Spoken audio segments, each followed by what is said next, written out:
దేవుని నామానికి మహిమ కలుగును గాక. ప్రియ దేవుని బిడ్డలారా, ప్రతి ఉదయకాలం ఈ దినం దేవుని వాగ్దానం చూస్తూ దేవుని నామాన్ని గొప్ప చేస్తున్న ప్రతి దేవుని బిడ్డ ప్రత్యేకమైన వందనాలు. దేవుని బిడ్డలారా, ఈ దినం దేవుడు మనకి వాగ్దానం ఇస్తున్నాడు. చూద్దాం. పరిశుద్ధ లేఖన గ్రంథంలోంచి రాజుల మొదటి గ్రంథము 19వ అధ్యాయము 1వ వచనం చదువుతాం. దిన ప్రయాణం అరణ్యంలోని పోయి ఒక బద్రీ వృక్షం కింద కూర్చొని మరణాపేక్షతో తలపాడే, యెహోవా నా పితరుల కంటే నేను ఎక్కువ వాడుతున్నాను, ఇంత మటుకు చాలు, నా ప్రాణము తీసుకున్నామని ప్రార్థన చేశాను. అటు బద్రీ వృక్షం కింద పరువు నిద్రించుండగా ఒక దేవుడు వచ్చి అతని ముట్టి నీవు లేచి భోజనం చేయమని చెప్పాడు. కాబట్టి దేవుడు ఈరోజు దేవుడు మనతో మాట్లాడుతున్నాడు.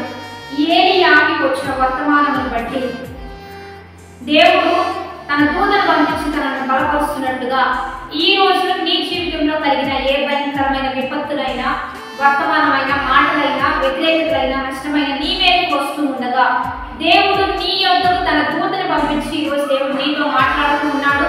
ఇక్కడ ఏలియా అంటున్నాడు, శక్తితో ప్రార్థన చేసిన ఏలియా, తన ప్రార్థన వలన అగ్నిని కుమ్మరించిన ఏలియా, బయలు ప్రవక్తలందరినీ చంపించిన ఏలియా, ఒకటేసారి ప్రార్థించిన ఆకాశం నుండి వర్షం కుమ్మరింపజేసి దేశం మొత్తం కరువు నుండి రక్షించిన ఏలియా, ఒక్క స్త్రీ మాటకి భయపడి ఇంత మటుకు చాలు, ఇక నా ప్రాణం తీసుకోమని ప్రార్థన చేస్తుంటే చెయ్యకూడని ప్రార్థన చేసినప్పుడు దేవుడు తన దూతను పంపించి తనను బలపరిచి ఆహారం పెట్టి నీకు 200 ప్రయాణం ఉందని ఏలియాని తెలియజేసిన దేవుడే ఈరోజు నీతో కూడా మాట్లాడుతున్నాడు.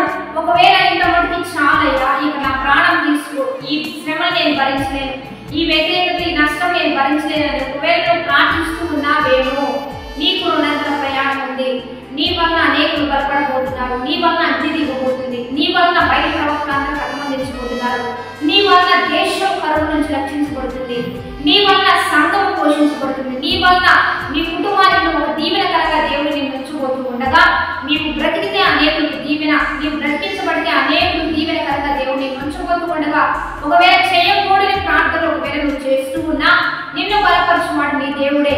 ఎందుకంటే నిన్ను ఎన్నోసార్లు బ్రతికించాడు, ఎన్నోసార్లు పోషించాడు, ఎన్నో అపాయాల నుంచి తప్పించాడు, భయంకరమైన విపత్తు నుంచి నిన్ను ఎందుకు తప్పించాడు అంటే నీవు బ్రతికితే దేవునికి ఉపయోగకరంగా నువ్వు మారతావు, అనేకులు దీవెనకరంగా ఉంటావు. కనుకనే ఈరోజు దేవుడి వర్తమానం అందిస్తూ ఉండగా ధైర్యం తెచ్చుకుందాం, బలంతో ముందుకు కొనసాగుదాం.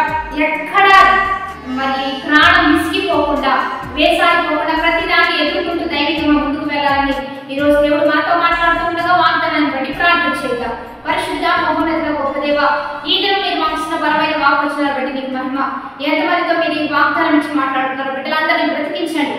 వారి బ్రతుకుతూ అనేకులు బ్రతుకునిచ్చేవారుగా, వారు వెలిగించబడుతూ అనేకులు వెలుగునిచ్చేవారుగా ఒక్కొక్కరిని లేవనెత్తి ఈ దినము బాడేస్ మ్యారేజ్ చేసిన వారికి దీవెనలు శుభములు ప్రకటిస్తూ నీ బలమైన నామానికి మహిమ తెచ్చుకోమని ప్రభువైన యేసు నామం పేరిట అడిగి వేడుకొని ప్రార్థిస్తూ ఉన్నాము గొప్ప తండ్రి.